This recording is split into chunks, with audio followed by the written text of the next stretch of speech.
Welcome back. In this week's video, I wanted to talk about a brand new feature from Addigy that is self-service for iPad and iPhones, giving users the flexibility to install apps if and when they need them. Now, this feature is so new that it is still technically in Addigy's beta, but depending on when you watch this, it may or may not be out of beta. So keep that in mind. I have tested it quite a bit and have found no issues with it. But it is, at the time of recording this, still in their beta program. So let's first walk through how to set it up, and then once we get it set up and installed on an iPad, I will show you how it looks on the device. So the first thing we're going to need to do is go into your Apple Business Manager portal, and in there, you're going to go to Apps and Books, and you're going to search for Addigy Self-Service. Choose what location you want it to be assigned to, put in your quantity, and click Get. And it is a free app, so you're not actually buying anything, even though it does say purchase. And once that's completed, you can then go into Addigy. Now, a prerequisite of this is going to be having Apple Business Manager, the VPP token, already set up in Addigy. So if you don't have that, go ahead and do that first. I do have a video already made on that and how to do that. I will link to that below. But once you have that already done, what we're going to want to do is go to our policies, and we're going to go to the policy we want to push this out to. We're going to go ahead and go down to the left here and go to self-service and configurations. And we're going to click new. And we're going to select iPhone and iPad self-service configuration. Here we can name it. You can add a description. You can add your own custom logo.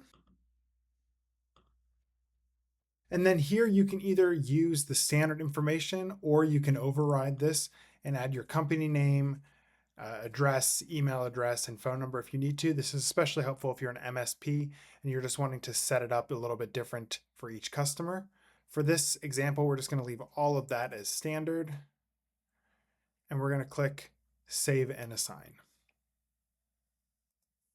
Once you have that done, it's automatically going to push out that app to the devices in that policy. You don't need to go to Software and then Apple Apps. And we'll actually see here that it says it's in self-service. So it already sees it as assigned. You don't have to come in here and assign the app manually. So the last thing we need to do is assign apps to it. So we do that by going back down to the self-service tab here, going across to iPhone and iPad, and we can then add the apps we want to be in self-service. So we'll add the Splashtop SOS, we'll add FileMaker, and we'll add Evernote. We'll click Add Remove, and add to self-service. Typically, I will also turn on auto update for all of those as well. And that's it. Moving forward, you'll be able to manage the apps from here. So if you need to add some other ones or remove some of these, you can always come into the self-service tab and do that. So now we're going to hop over to my iPad and we're going to show you what that looks like on the iPad itself. You can see that the app gets installed here.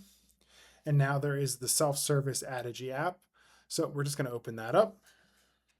You can say it says, welcome to Cranston IT, and we're going to click Let's Get Started. So in there, you'll be able to see the app catalog. It'll tell you the status. So I already have Splashtop SOS on this iPad, so it's going to show it's already installed. But let's just say we want to go ahead and install FileMaker Go. We'll click Install. It shows it is queued, and eventually it will say installed. Depending on how many apps you have in here, users can also search for apps and filter by specific categories of apps.